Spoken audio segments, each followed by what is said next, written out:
Hey guys, I'm sorry that I haven't read much this week yet. Trying to get grades and all of the new learning done has taken up a lot of my time, so I am back to read to you. I told you guys earlier in my flip grid it was so nice outside today that I had to get out, so I'm doing my read aloud from outside.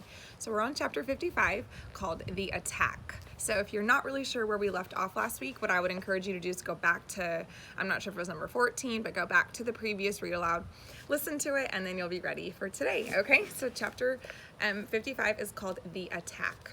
So just to kind of remind you a little bit, Roz, they didn't realize they were already being watched. Chapter 54 was called The Mountains, and so they are already being watched. There was the picture, and so chapter 55 is called The Attack, so we know something's probably gonna be happening. All right.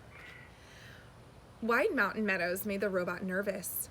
While hiking through them, she felt exposed and easy to spot.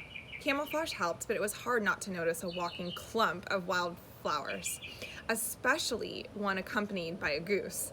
And it was one of those wide meadows that trouble caught up with our friends. From the corner of her eye, Roz sensed movement. She turned but only saw tall grass blowing in the breeze. Then a twig snapped, but the sound was swallowed by a distant roll of thunder. It wasn't until the wind changed and a musky scent went by that the robot understood the danger. A musky scent wafted by.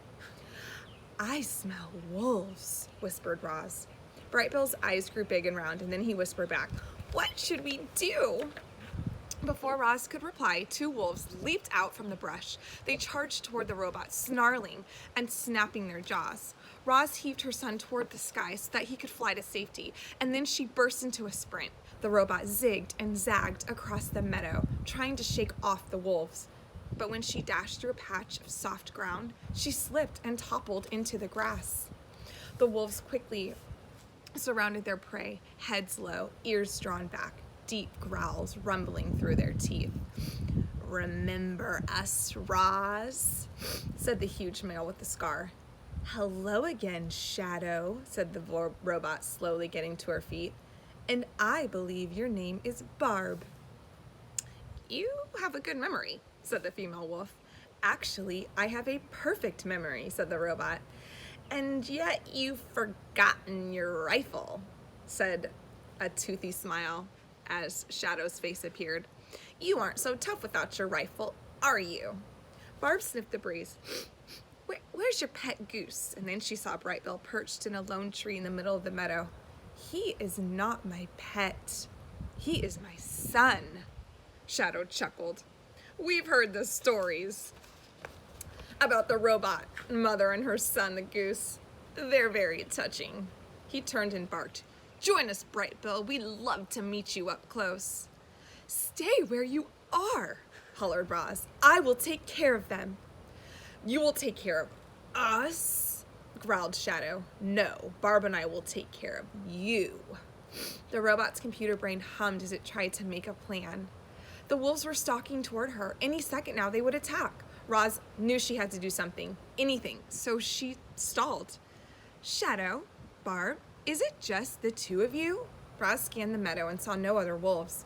"Where is the rest of your pack?"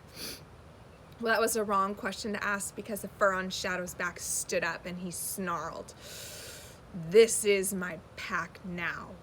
Then the wolves pounced.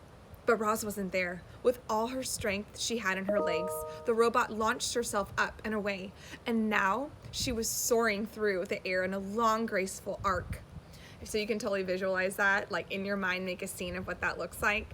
So you can picture Roz leaping and then she's up into the sky.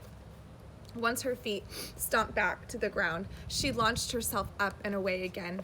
With giant arching strides, the robot bounded across the meadow in the direction of her son.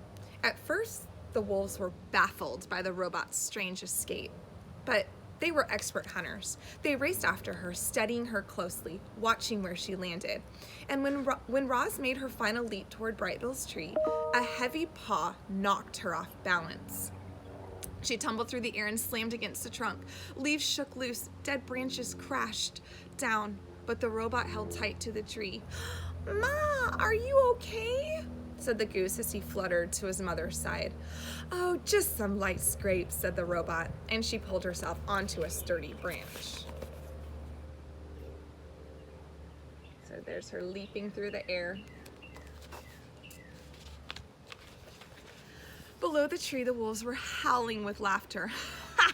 Nice try, Roz," said Shadow, "but you can't outrun us. Wolves are built for chasing." "You are wasting your time," said the robot. "You cannot eat me, and you will never catch my son." "You still don't get it, Roz," growled the wolf. "I'm not hunting you for food. I'm hunting you for revenge." Chapter 56 is called The Torch. Our friends were stuck in that tree.